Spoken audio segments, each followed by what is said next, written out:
അത് മക്കളും കൊച്ചന്മാരും കൂടെ അയക്കും. നമുക്ക് കിട്ടിയ ചർച്ചയുടെ ആദ്യ ടോപ്പിക് എന്ന് പറയുന്നത് ഭാഷാ പഠനം എന്നുള്ളതാണ്.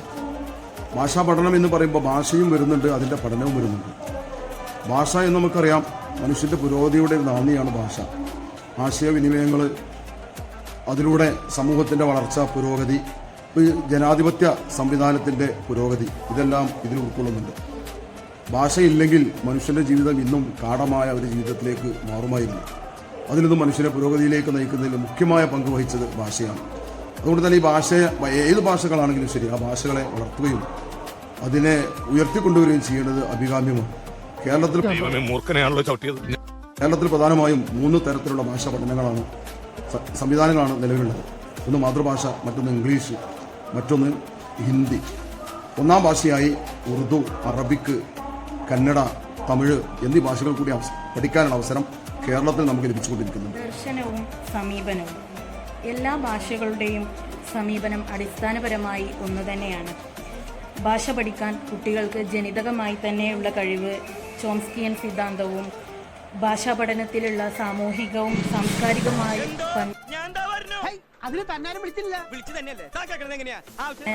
പങ്ക് ഉള്ള വൈഗോട്സ്കിയൻ സിദ്ധാന്തവും പരസ്പരം പൂരകങ്ങളാണ്. മാതൃഭാഷ സംസാരിക്കാൻ മാതൃഭാഷ സംസാരിക്കുന്ന ഒരു സമൂഹം അനിവാര്യമാണ്.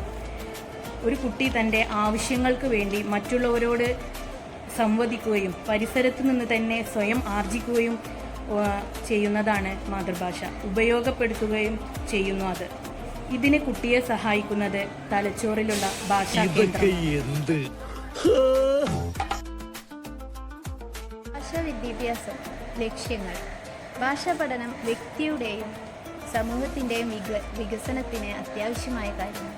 വിദ്യാർത്ഥികൾക്ക് അറിവ് നേടാൻ വേണ്ടി സഹായിക്കുന്നതാണ് ഭാഷ.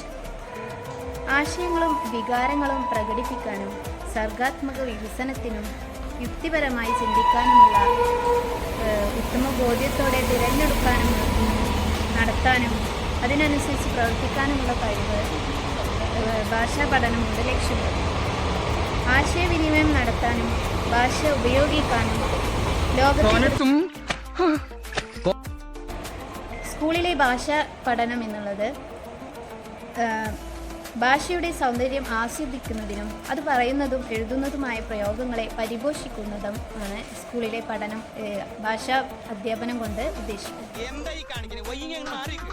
മാതൃഭാഷാ പഠനം ജനനം മുതൽ ചുറ്റുപാടുകളിൽ നിന്ന് കേട്ടുപഠിക്കുന്ന ഭാഷയാണ് മാതൃഭാഷ. പരസ്പര വിനിമയത്തിൻ്റെ ഉപാധിയായി നിൽക്കുന്ന മാതൃഭാഷ വ്യക്തിത്വ സ്വത്വത്തെയും അതുവഴി സമൂഹ സ്വത്വത്തെയും രൂപപ്പെടുത്തുന്നു. വ്യക്തിയെ സമൂഹവൽക്കരിക്കുന്നതിനും ജനാധിപത്യ പ്രക്രിയയെ ത്വരിതപ്പെടുത്തുന്നതിനും മാതൃഭാഷാ പഠനം അനിവാര്യമാണ്. അറിവ് ആർജിക്കുന്നതിനും പകരുന്നതിനും ഏറ്റവും ഫലപ്രദമായ മാധ്യമം മാതൃഭാഷയാണ്. അനുഭവങ്ങളുടെ പ്രാഥമികമായ രേഖപ്പെടുത്തൽ തലച്ചോറിൽ നടക്കുന്നത് മാതൃഭാഷയിലൂടെയാകയാൽ ചെറുപ്രായത്തിൽ തന്നെ മാതൃഭാഷാ പഠനം ബോധന മാധ്യമമാക്കേണ്ടതുണ്ട്. മാതൃഭാഷയുടെ അടിസ്ഥാനത്തിന് മുകളിലാണ് ഇതര ഭാഷാ പഠനത്തിനുള്ള ശേഷികളും നൈപുണ്യങ്ങളും കെട്ടിപ്പടുക്കാൻ സാധിക്കുക. വൈജ്ഞാനിക ശേഷി, യുക്തിചിന്ത, ഭൗതിക വികാസം, സാമൂഹിക അവബോധം, സർഗാത്മക ചിന്ത എന്നിവ വളർത്തുന്നതിൽ മാതൃഭാഷയ്ക്കുള്ള പ്രാധാന്യം വലുതാണെന്ന് പഠനങ്ങൾ തെളിയിച്ചിട്ടുണ്ട്. അറിവ് നിർമ്മാണത്തിനിടെ ലഭിക്കുന്ന ക്രിയാധിഷ്ഠമായ പഠന രീതിയാണ് ഭാഷാ പഠനത്തിൽ അവലംബിക്കേണ്ടത്. 1-2 ക്ലാസ്സുകളിൽ ആശയ അവതരണ രീതിയാണ് സ്വീകരിക്കേണ്ടത്. തുടർന്നുള്ള ക്ലാസ്സുകൾ വ്യവഹാര രൂപത്തിലുള്ള പഠന രീതി. പല മേഖലകളിൽ നിന്നും വരുന്ന കുട്ടികളാണ്. എല്ലാവരെയും ഒരേ രീതിയിലാക്കാൻ കഥയും പാട്ടുകളും എല്ലാം അതിൽ ഉൾപ്പെടുത്തി ഒരേ രീതിയിലേക്ക് കൊണ്ടുവരേണ്ടതാണ്. ഞാൻ പോകുന്നു.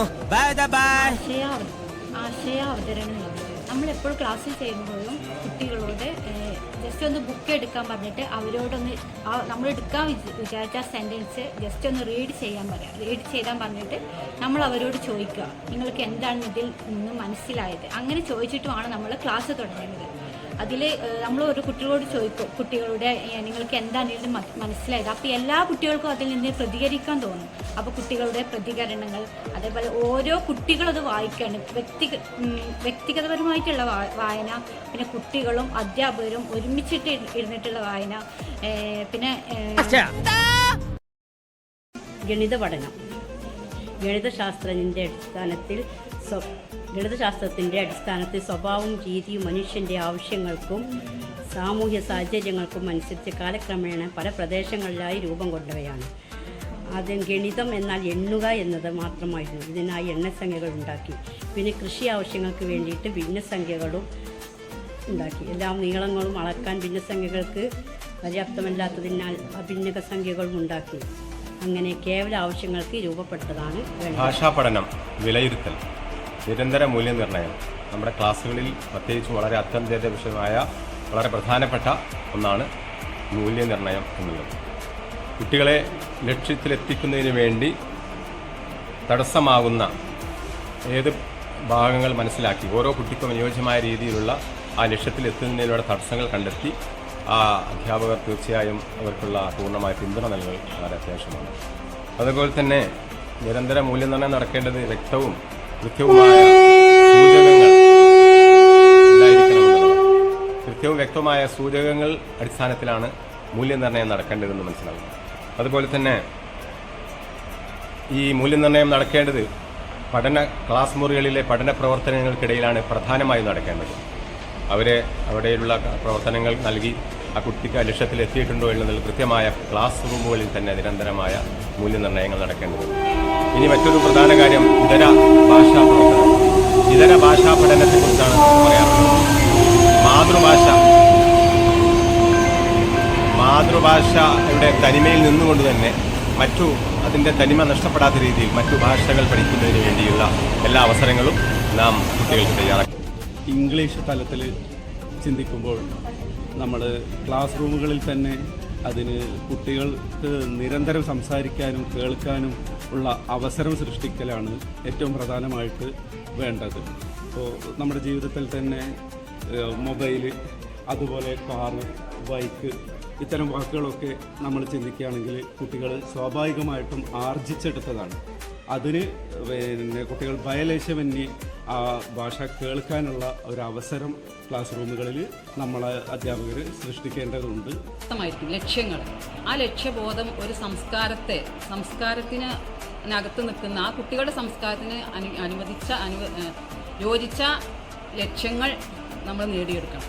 അതായത് ഇപ്പോൾ 3ാം ക്ലാസ്സിൽ ഇർഹമു മൻഫിൽ അർളി യർഹമുക്കും മൻഫിസ് സമാഇ എന്നൊരു ഹദീസ് നമ്മൾ പഠിക്കുന്നുണ്ട്. അതിൽ പല ചിത്രങ്ങളും കൊടുത്തിട്ടുണ്ട്. പക്ഷേ എന്നാലും നമുക്ക് ഭൂമിയിലുള്ളവരോട് നിങ്ങൾ കരുണ കാണിക്കൂ, എന്നാൽ ആകാശത്തിലുള്ളവർ നിങ്ങളോട് കരുണ കാണിക്കും എന്നൊരാശയമാണ് പറയുന്നത്. അപ്പോൾ കുട്ടികളോട് എങ്ങനെയൊക്കെ കരുണ കാണിക്കാം, അപ്പോൾ അതിലുള്ള ചിത്രത്തെ മാത്രം ആസ്പദമാക്കി നമ്മൾ ക്ലാസ് എടുക്കേണ്ട.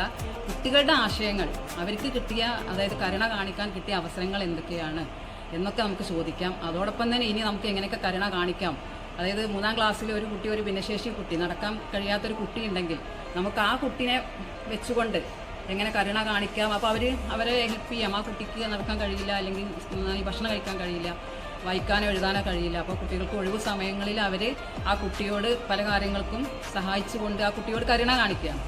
അപ്പോൾ അങ്ങനെയുള്ള ഒരു ആശയത്തിലേക്ക് നമുക്ക് കുട്ടിനെ കൊണ്ടുവരാൻ പറ്റും.